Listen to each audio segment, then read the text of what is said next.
smoked out. It was bank holiday on the island of Sodor, and all the passengers always looked forward to be having a ride around Harwich branch line. They always come from Wellsworth to Knapford on a ride on one of the engines from the Harwich branch line on their coaches. But important engines like Layla were still shunting. She was very busy. Can't they at least send three engines as well as myself, grumbled Layla. I can't stand it. I have less rest and more work, she moaned. I'm afraid, said her driver, you're going to waste time if you don't keep this up. All right then, admitted Layla, but she knew she wasn't having a good time at all. And the same thing was going on for Gordon. He had still been carrying on pulling the express and moving on with it as he still began to feel a pain. I have to stop, he said. I'm feeling a pain, he groaned. But he knew he couldn't until he reached the next station. All of a sudden, he found himself off the express line and into a siding where he had other engines overtaking him.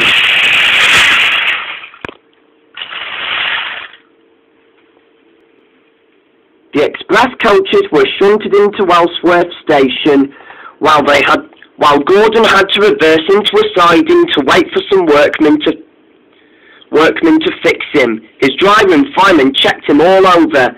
He has a hot axle box, diagnosed his driver.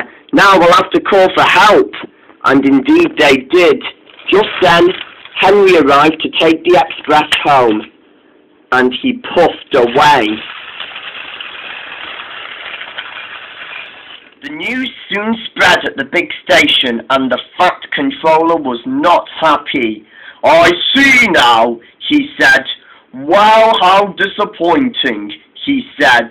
Poor Gordon's now broken down with the express, and I've been waiting impatiently for the express to come home this whole time. Now that it's back, it's going to have to be pulled by somebody else. He thought, and he walked into the station complaining as usual. Maybe I shouldn't have whispered that out loud, Ryan said quietly to Stanley and Arthur. Just then, Layla puffed into the station with the express when Boko backed in. Hello there, said Boko. Thanks for bringing the express for me, he said. What are you doing here?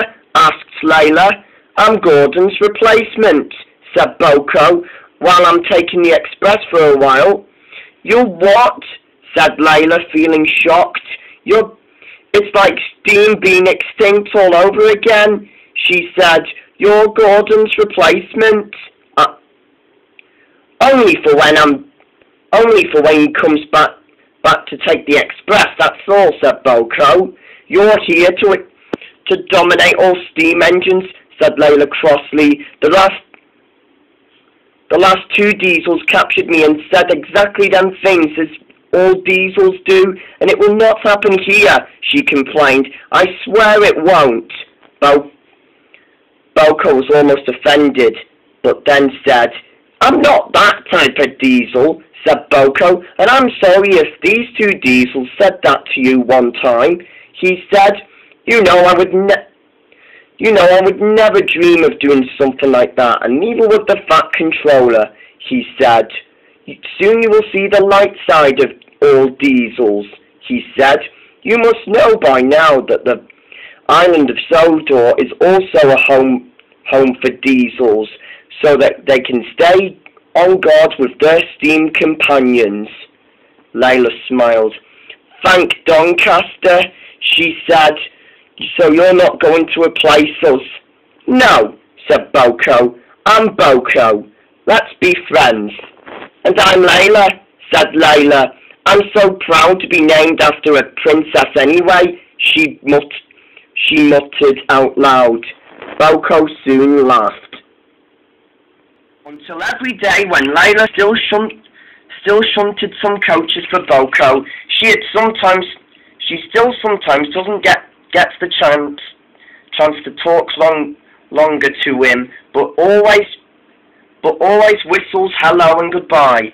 And Boko would always do the same by honking his horn and blowing it. Soon until the next day after his passenger service was done, the guard blew his whistle, and then as Boko blew his horn to say goodbye, Layla also blew her whistle and said goodbye back. For the meantime, Layla had still had more shunting duties to do. And she did.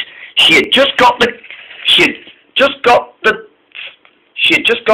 5 remaining express coaches out from the yards to the other station and was ready to take them to the big station.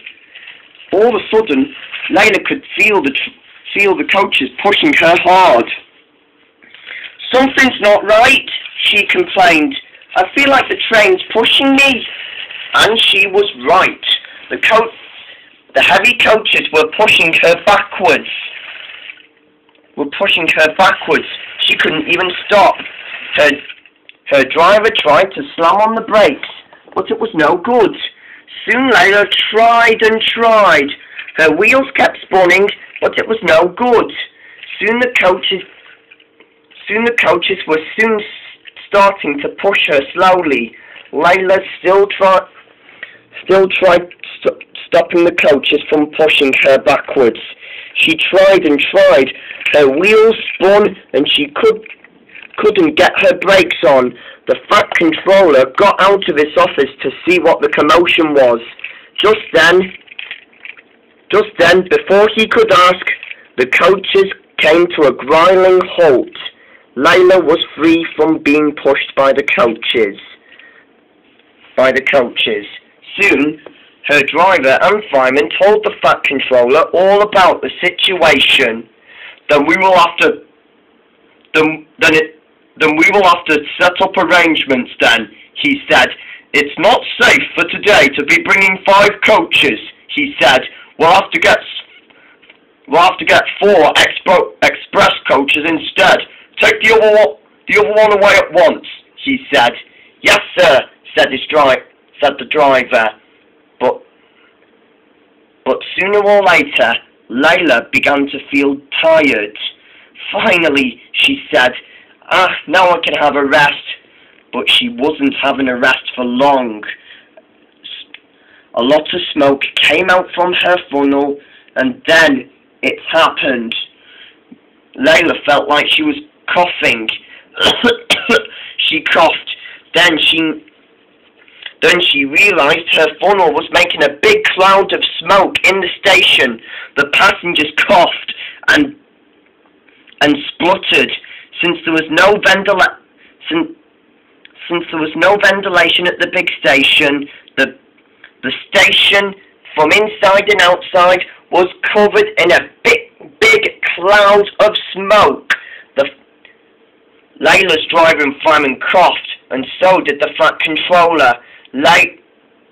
Layla tried to escape, but the coaches were too heavy. "Help me!" she coughed. "I can't get out," she moaned. "Somebody help me, please."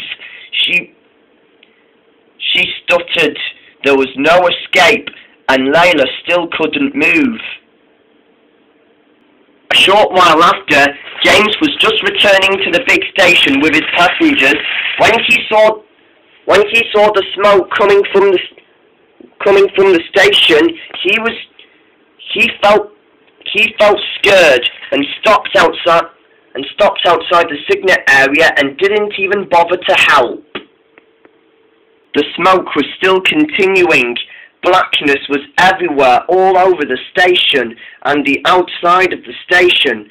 The coaches had now had their windows covered in smoke and ash. The same went for Layla's face.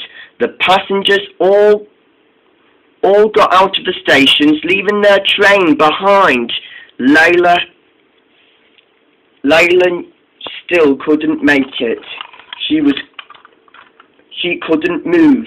She was almost out of coal until afterwards. Boko soon stepped in, buffered up to Layla and took Layla and the train out of the station just in time. Then at last the smoke died down and Layla was safe. The Fat Controller, who had took cover from the express coaches, soon spoke to Layla. "I'm sorry," said Layla before the Fat Controller could speak. "I didn't mean to. All can be all but said and done, Layla," said the Fat Controller. "The accident you had today was not your fault," he said.